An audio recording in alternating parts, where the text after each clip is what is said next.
अंजलि 24 साल की साहसी और जिज्ञासु लड़की थी।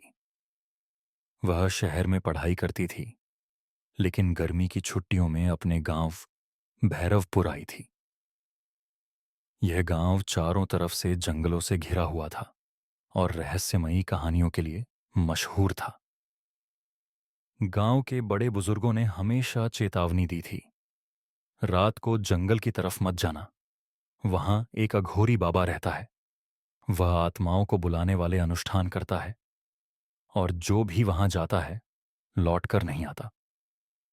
अंजलि ने इन बातों को मजाक समझा और एक दिन अपने दोस्तों के साथ जंगल की ओर चली गई। जंगल घना और अंधकारमय था। पेड़ों की शाखाएं ऐसी लग रही थीं जैसे किसी विशालकाय प्राणी की उंगलियां हों। अंजलि और उसके दोस्त हंसी मजाक करते हुए गहरे जंगल में चले गए। तभी अचानक एक ठंडी हवा का झोंका आया। सारे पक्षी एक साथ चीख कर उड़ गए। अंजलि को अजीब सा एहसास हुआ, सा जैसे कोई उन्हें देख रहा हो। क्या तुमने कुछ सुना? अंजलि ने दोस्तों से पूछा।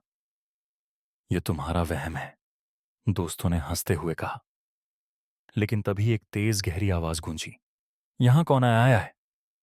अचानक पेड़ों के बीच से एक लंबी काया प्रकट हुई। उसकी आंखें जलती हुई अंगारों जैसी थीं। उसके शरीर पर राख लिपटी हुई थी और हाथ में एक त्रिशूल था। तुम लोगों ने यहां कदम रखकर बड़ी गलती की है, उसने गहरी आवाज में कहा। अंजलि के दोस्त डर के मारे भाग गए, लेकिन अंजलि वहीं खड़ी रही। उसके पैर जैसे जमीन से चिपक गए थे। कौन हो तुम? अंजलि ने कांपती आवाज में पूछा। मैं वही हूं जिसके बारे में तुम्हें चेतावनी दी गई थी। मैं अघोरनाथ हूं। यहां जो भी आता है वह मेरे नियमों का उल्लंघन करता है। अघोरी ने अंजलि को घूरते हुए कहा। तुम अलग हो। तुम्हारे अंदर कुछ ऐसा है जो दूसरों में नहीं। अंजलि ने साहस जुटाकर पूछा। तुम यहां क्यों रहते हो और लोगों को क्यों डराते हो?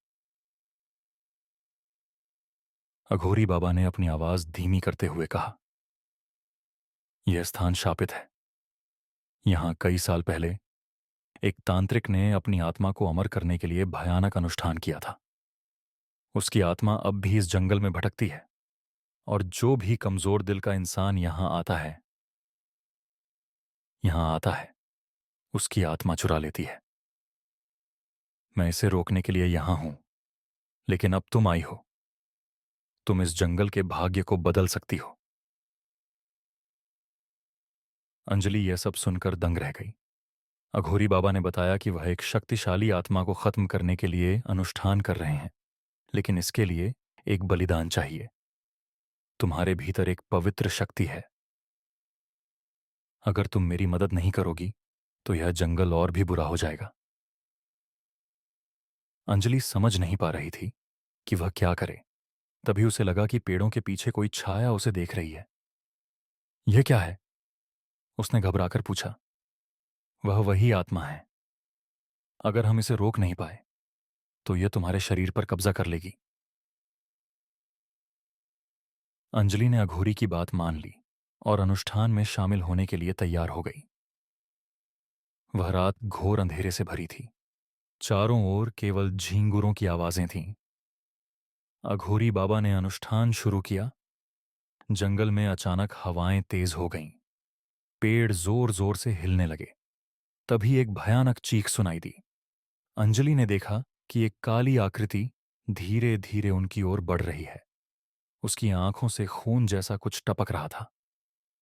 ध्यान केंद्रित करो, अघोरी ने चिल्लाया।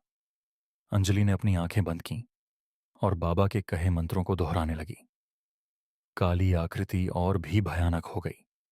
उसने अंजलि पर हमला करने की कोशिश की, लेकिन तभी अघोरी बाबा ने त्रिशूल उठाकर उसे रोका।